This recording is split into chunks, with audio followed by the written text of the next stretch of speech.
কোরবানির গরুকে বিক্রি কেন্দ্র করে দেশবিদেশিদের আক্রমণ তাদের উপর। এ তো বাংলায় প্রায় হচ্ছে, শুধু গতকাল কেন প্রায় হচ্ছে। এটা আমাদের নিজেদের দোষ।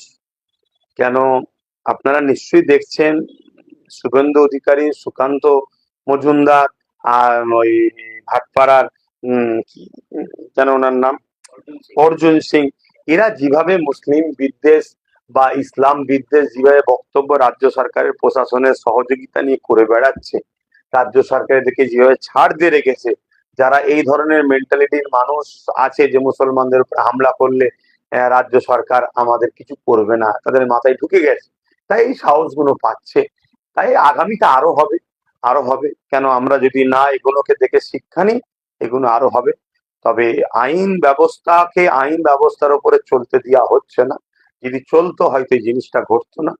তবে একটা কথা বলতে পারি, মুসলিমদের পুরো দেশ জুড়ে তাদের সমস্ত কিছু অধিকারকে খর্ব করা, হরণ করা ষড়যন্ত্র শুরু হয়ে গেছে। এর জন্য সম্পূর্ণ দোষী মুসলমান আমরা নিজেরাই। কেন আমরা রাজনীতি থেকে, রাজনীতির নেতৃত্ব তৈরি করা থেকে, নিজেদের রাজনীতিতে পার্টিসিপেট করা থেকে অনেক দূরে সরে গেছি। আমি হুজুর করিনি ঠিক আছে, কিন্তু আমার পাশে আরো দুজন মৌলানা মুফতি করছে, সেখানে আমরা বিরোধী না করে তাদেরকে সহযোগিতাও করছি না। এই যে মেন্টালিটি আমাদের চলে এসছে ৭৭ বছর ধরে, সেই একটা ব্যক্তিদেরই পিছনে দলদাস হয়ে থাকা, এই জিন্দেগি থেকে যতক্ষণ না আমরা উঠে আজাদ হতে চাইবো, নিজেদের অধিকারের জন্য নিজেদের রাজনীতির পার্টিসিপেট ক্ষমতা পাল্টান যখন তৈরি হতে না পারবো, ততদিন আমাদের উপরে এরকম অহরহ ঘটনা ঘটবে। আগামীতে আরো কিছু শুনবেন। যাক, আমি একটুখানি ভাই দুঃখিত, আমি যারা লাইভে দেখছেন, আমি একটুখানি আজকে আপনাদের কাছ থেকে বিদায় নিচ্ছি। কেন আমার যেতে মনে হয় ৮ ঘন্টা ৪০ মিনিট লেগে যাবে, সেখানে ৮টায় টাইম রয়েছে। আপনারা সকলে সুস্থ থাকেন, ভালো থাকেন। আরো একবার ঈদ উল আজহার সকলকে ঈদ মোবারকবাদ জানাই। সকলে ভালো থাকেন।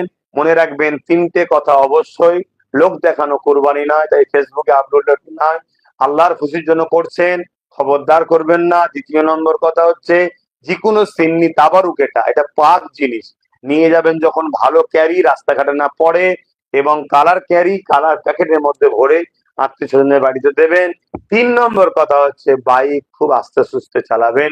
আরো একটা কথা বলেছিলাম, সেটা হচ্ছে অবশিষ্ট জিনিস যেগুলো আমাদের প্রয়োজন নয়, সেগুলোকে মাটি খুঁড়ে পুঁতে দেবেন। তাহলে কোনো এলাকায় দূষণ বা দুর্গন্ধ কোনো রকম কিছু থাকবে না। না, ওটা আমাদেরই সন্তান, আমাদেরই বাচ্চাদের অসুবিধা হবে। সুস্থ থাকেন, ভালো থাকেন। ঈদ উল আজহা মুবারকবাদ। আসসালামু আলাইকুম ওয়া রাহমাতুল্লাহি ওয়া বারাকাতুহু।